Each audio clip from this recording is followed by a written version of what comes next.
Hey guys, we're back here at SSP today. It's like 35 degrees outside. It's cold as shit. We get a little fender bender, and we broke this bottle here, hanging, and we broke the headlight and the bumper. We driving in the snow. And did a little bit of damage. Luckily, none of the structure stuff was hurt. So I've got it torn down. I've got a new bumper already.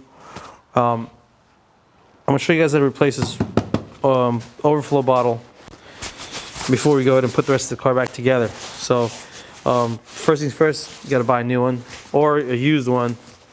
I ordered mine from the dealer.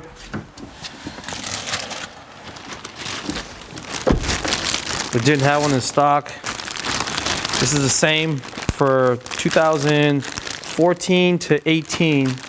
Any model, touring, base, non-base, limited, all Foresters in general from 2014 to 18. And part number is, I don't know if you see a tag, 86631 Sarah Golf 020. So about 50 bucks, 60 bucks for this tank. Only it doesn't come with the pumps, so hopefully you've damaged it. If you've damaged it, hopefully the pumps are still hanging like this one is, thank God. So it's really simple to replace. So we're gonna go ahead and start. Need number 10. I get it on a long extension because there's a bolt here and there's one back there, and this gets it pretty well. Let me show you guys. You get this bolt right here. Number 10, right here so you can see it. There's one of these right here on the other side of this tank. Let me show it to you guys on here because it's going to be hard for the camera to get in there. A little under the weather. This is damn cold. But you see right here, got one right here and one right here. So if this is sitting like this, there's a 10 over here on the back side. And there's one right here, which is very easy to get to. And then these hoses come right off as well. They clip into here. I'll show you guys. So let me go ahead and take the other 10 off around the corner. Just back here. Here it is. And then there's one here. And before taking this out, I'm gonna go ahead and pull my pumps out. They come out really easy. Just yank on them like that, and then there's one clip right here. Let me get a clip remover.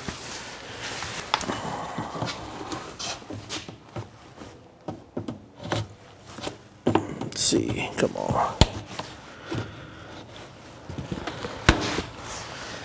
Okay, take this 10 out right here. Move these guys to a safer location. Probably on the battery. And this is easy because the fender liner is not in its way. Usually the fender liner, if it's not ripped off, it's going to be in the way. So you might want to have to disconnect it and push it back a little bit. And they're held on by clips as well. I'm not disconnecting this stuff because sometimes I get these hoses mixed up. So right now it's not this damaged, so I'm gonna leave it alone. And there's one clip up here, and you can take a screwdriver from the outside and unscrew it, or you can just push it from the back. I'll show you guys. Let me get this thing out.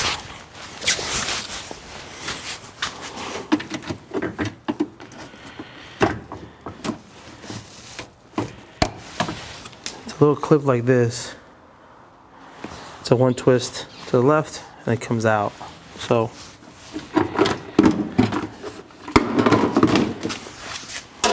and when you get all that out of the way, there's one more plug. This is the level sensor. It sits in the very bottom. Push this darn clip. And it's hard to get out sometimes because there's all the dust and dirt that's built around it. And it's so cold my fingers can't push it that well, so I'm gonna use this tool and push right here. There's a level sensor right here. The new one comes with the level sensor already planted in it, so you can't remove it. Well, at least I've never removed one, so I don't know. And what I would do, going back in, you plug the level sensor first, like so, and then go up in here. And what I like to do is I like to put this 10 nut in first here, just to hold it. And then I like to put the clip in up here so it stabilizes it.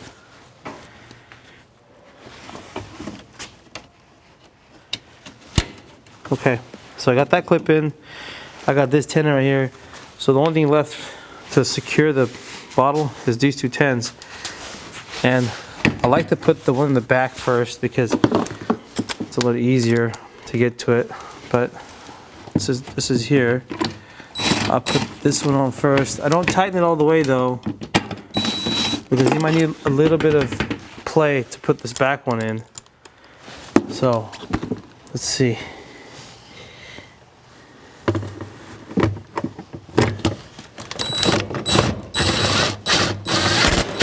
There we go. Back one's tight. I'll tighten that one, and then you don't have to over tighten it. You can do it by hand. It's a lot easier with this DeWalt gun. And then, you know, these hoses go back into their spot. Oh, check this out.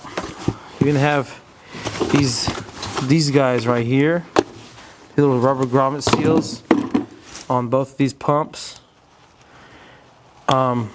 They got to go in here, these holes, which I'll show you on here because it's easier to see. These guys got to go back in here first, on here, and then these the pump motors slide into here and seal it. Put a little bit of lube in here and in here, because if you don't, those pump motors they're going a little harder. I've got some WD-40, which I use. Works pretty well.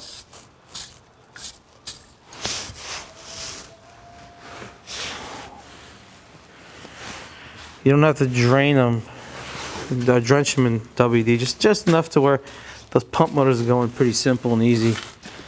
So I'll put these guys in.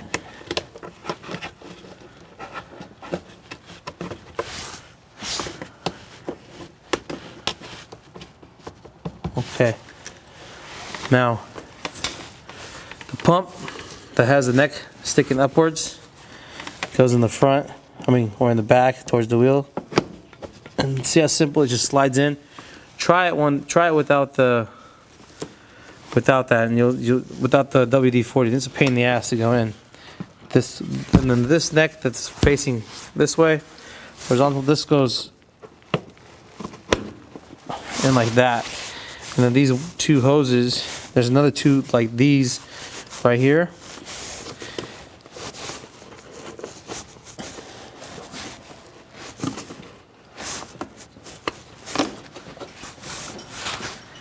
And there you go.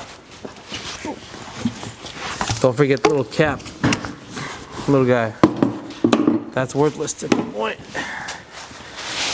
Put this guy on here. That's it. And I believe it takes about 1.5 gallons or 2 gallons of fluid for the tank. And that's how you change the washer tank. I've made a few videos on how to replace the headlights and the bumpers and stuff, so if you don't know how to get to that, if it's not destroyed but somehow that's leaking, you want to fix it, watch the other videos, subscribe, check the notification button, and we'll keep making some content for you guys. We're going to be doing some more Outback stuff, some Preza stuff, and I got a Mini Cooper over here we've been working on, so we'll be working on the Mini Cooper for the time being, so stay tuned.